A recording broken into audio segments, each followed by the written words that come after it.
Hola, en esta cápsula educativa abordaremos los siguientes temas. Hablaremos de la dialéctica, la etimología de la dialéctica según Hegel y las leyes de la dialéctica. Empezaremos por definir la palabra dialéctica, pues es una práctica metodológica de los debates, controversias, discusiones filosóficas, la cual su característica principal es la confrontación de dos ideas y como resultado de esas dos ideas nos da una tercera idea. En la antigüedad los pensadores la definían como el arte de discusión, como una actividad de pensamiento que consistía en comparar tesis contradictorias. Continuaremos con la etimología de la palabra dialéctica.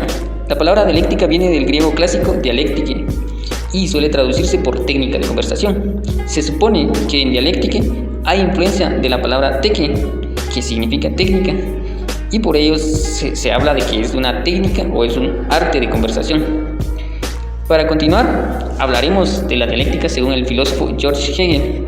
A partir del siglo XVIII, el término dialéctica adquirió un nuevo sentido gracias al filósofo George Hegel. En el periodo de 1770 y 1831, Hegel sostenía la idea de que la realidad estaba formada por opuestos, cuyo conflicto o cuya diferencia daba nuevos conceptos que, al ingresar a la realidad, entraban de nuevo en conflicto con algo que se les oponía.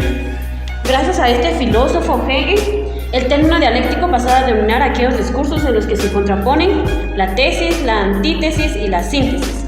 Entonces podemos decir que la dialéctica, según Hegel, es como nosotros dos a través de una conversación pudiéramos llegar a una verdad a partir de una premisa. Y entonces para entender esto mejor vamos a verlo de la siguiente manera. Desarrollaremos un ejemplo con la siguiente premisa. Mi premisa será: el agua es un líquido. ¿Cómo criticarías tú mi premisa, compañero? Pues en base a tu premisa llegaríamos a la conclusión, y gracias a un análisis, que no es del todo una verdad absoluta, ya que si el agua la exponemos a un ambiente de 0 grados, entonces el agua líquido, que ahora es un líquido, se convertiría o pasaría a un estado sólido. De igual manera, si exponemos a más de 100 grados centígrados, el agua líquido pasaría a su estado gaseoso. Entonces no podemos afirmar que el agua sea un líquido. ¿En tu punto de vista es real? Entonces podemos definir que nuestra síntesis es el agua es un líquido. La antítesis sería el cambio de temperatura que sufre el agua y el resultado de la premisa final sería el agua es un líquido en las temperaturas de 0 grados a 100 grados centígrados. En conclusión, o para definir bien, la idea de la dialéctica es que cada vez que conversemos, nuestras ideas se complementan.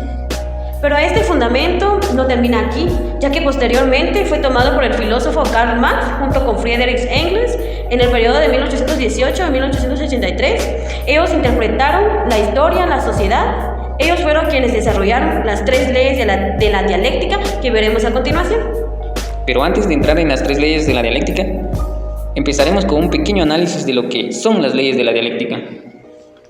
Las leyes de la dialéctica son aquellas leyes generales de movimiento, la evolución de la naturaleza, la sociedad y pensamiento. Las materias se mueven y se transforman. Estas son el fundamento de la explicación de la realidad.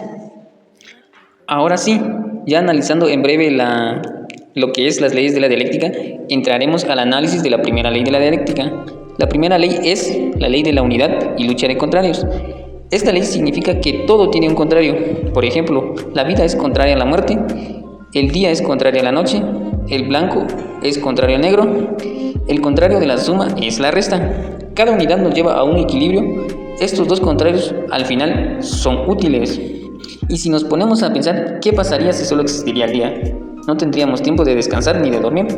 Si solo existiera la noche, no podríamos realizar nuestras actividades de la mejor manera. Estas dos acciones son contrarias, pero al final nos conducen a algo favorable para nosotros. La segunda ley es la ley de la negación de la negación. Es una secuencia donde cada paso va negando al anterior, pero sin decir que no existe, sin decir que eso no pasó, sino que es lo que se niega. Un ejemplo claro de esto es cuando sembramos una siembra de maíz. Cuando va creciendo se convierte en una mazorca y la mazorca se produce varias semillas. Si nos damos cuenta, en este caso podemos decir que a la hora de sembrar, podemos decir que es una semilla, pero cuando crece la negamos y decimos que no es una semilla, sino que es una mazorca, pero también podemos negar que ya no será una mazorca, sino varias semillas. Negamos la realidad para volverlo a otra verdad, pero esta negación no pierde sus características porque seguimos hablando del maíz. Cuando negamos 2 veces, no llegamos a la misma situación, sino a otra más general. Para continuar con las leyes de la dialéctica, seguiría la tercera ley, que es la ley de cambios. Y nos dice esta ley que todo está en constante cambio y que nada permanece de la misma manera. Nada sigue siendo lo que era antes, lo que en este momento es y lo que será en un futuro. Tomemos como ejemplo una fruta. El durazno. Podemos decir que el durazno estuvo en un árbol, pero cambió a ser una fruta. Pero si esta fruta la comemos solamente la mitad, ya no tendría el mismo aspecto que tenía antes, sino que cambiaría. Entonces, estas son las 3 leyes de la dialéctica. Y para ir terminando nuestro tema, daremos un pequeño dato sobre Heráclito. Pues Heráclito puede ser considerado como el padre de la dialéctica en Occidente, ya que fue el primero que considera que la contradicción no paraliza, sino que dinamiza. En Heráclito se insinúa que las cosas se empujan unas a otras, oponiéndose entre sí. En toda posición los términos que se oponen son cada uno la negación del otro. Ha sido un gusto para nosotros compartir esta cápsula de conocimiento. Mi nombre es Marta Yesenia López Pérez. Y el mío es Wilder Gonzalo Rosales Méndez.